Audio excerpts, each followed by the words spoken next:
नमस्कार सर्वांना, Rupali delicious kitchen मध्ये आपलं स्वागत आहे। आज आपण रक्षाबंधन निमित्त मस्त असा नारळी भात बघणार आहोत। असा मऊ लुसलुशीत आणि एक एक दाणा असा सुटसुटीत मोकळा आणि तरीही मऊ। तर मग चला साहित्य बघूया आणि रेसिपीला सुरुवात करूया। आणि चॅनलला सबस्क्राइब केलं नसेल तर चॅनलला सबस्क्राइब करा आणि व्हिडिओ आवडला तर व्हिडिओच्या शेवटी लाईक करायला विसरू नका। तर मग चला आता साहित्य बघूया। तर आपण इथं साहित्य घेतलंय, एका वाटीचं प्रमाण ठेवायचं म्हणजे एकदम परफेक्ट भात तयार होतो। तर इथं आपण एक वाटी तांदूळ घेतलाय, तीच एक वाटी भरून इथं गूळ घेतलाय, एक वाटी भरून ओल्या नारळाचा चव घेतलाय, एकदम फ्रेश पाहिजे आपल्याला। इथं दालचिनीचे 2 तुकडे, 4 लवंग, हिरवी इलायची, जायफळ घ्यायचे आपल्याला यातलं थोडंसं, काजूचे तुकडे, साजूक तूप आणि अगदी थोडंसं मीठ घ्यायचं आपल्याला।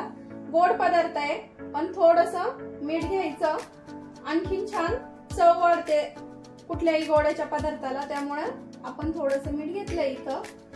तर आता आपण रेसिपीला सुरुवात करूया। तर इथं बासमती तांदूळ घेतलाय आणि 15 ते 20 मिनिट आपल्याला हा भिजत ठेवायचा आहे।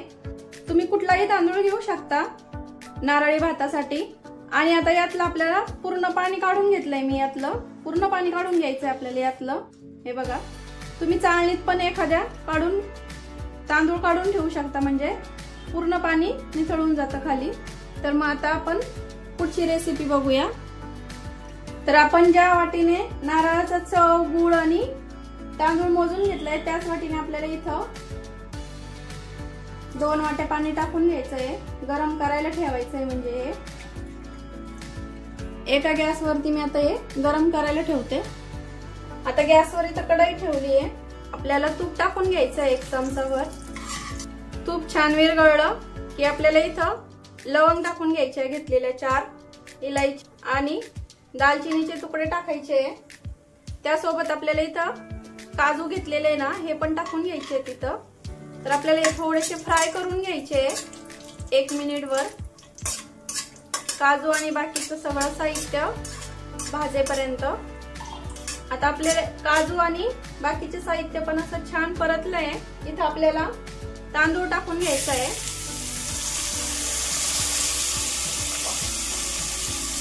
आता आपल्याला तांदूळ छान परतून घ्यायचा आहे तुपावरती। तुपावरती तांदूळ परतल्यामुळं एक छान फ्लेवर उतरतो तुपाचा, खूप छान होतो भात यामुळे, तुपामुळं। आता 2 मिनिट आपल्याला तांदूळ छान तुपावरती भाजून घ्यायचा आहे। गॅस मीडियम करायचा आपल्याला इथं आता आणि छान भाजून घ्यायचा आहे। 2 मिनिट झाले, आता बघू शकता असा सुटसुटीत दिसायला लागलाय तांदूळ, एकदम मस्त। तर आपल्याला इथं नारळाचा ओला चव आहे ना, हा टाकून घ्यायचा आहे इथं पूर्ण 1 वाटी। आता आपल्याला तांदळामध्ये हा चव छान परतून घ्यायचा आहे 2 मिनिटांसाठी। आणखीन एकदम साध्या सोप्या पद्धतीत सांगणार आहे।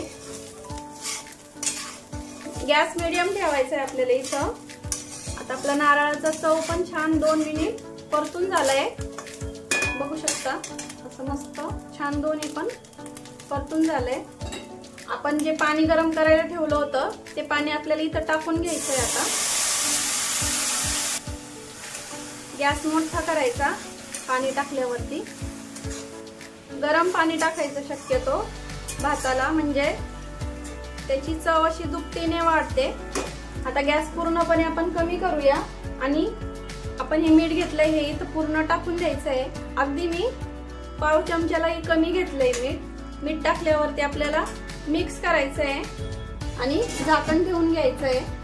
आता आपण 2 ते 3 मिनिटांनी पुन्हा आपण बघूया भात कितपत शिजलाय ते। 2 ते 3 मिनिटं झाले, आता बघूया। तर भातातलं पाणी पूर्ण आटून गेलंय आपलं। आता भात कितपत शिजलाय हे बघूया आपण आता या स्टेजला। तर आपला भात 70% शिजलाय। आपण इथं आता कट करून घेतलेला जो गूळ आहे तो टाकून घेणार आहे आणि मिक्स करणार आहे।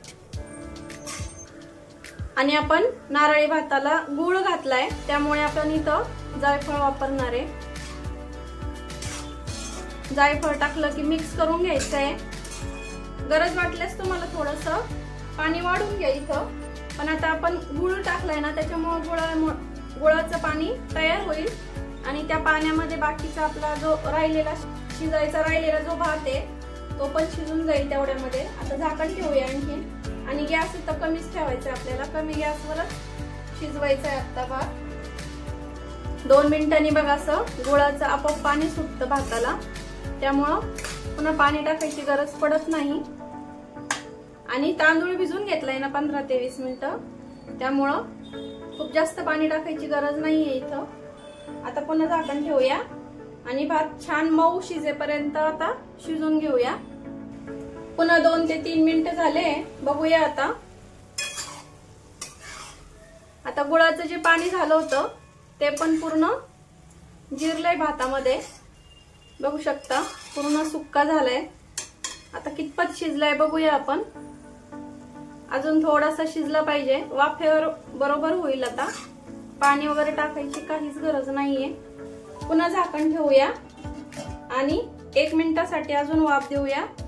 1 मिनिटासाठी गॅस सुरू ठेवायचा आणि 5 ते 10 मिनिटं आपल्याला गॅस बंद करून झाकण तसंच ठेवायचं आहे आणि मग आपल्याला भात उघडून बघायचा आहे कितपत शिजलाय ते।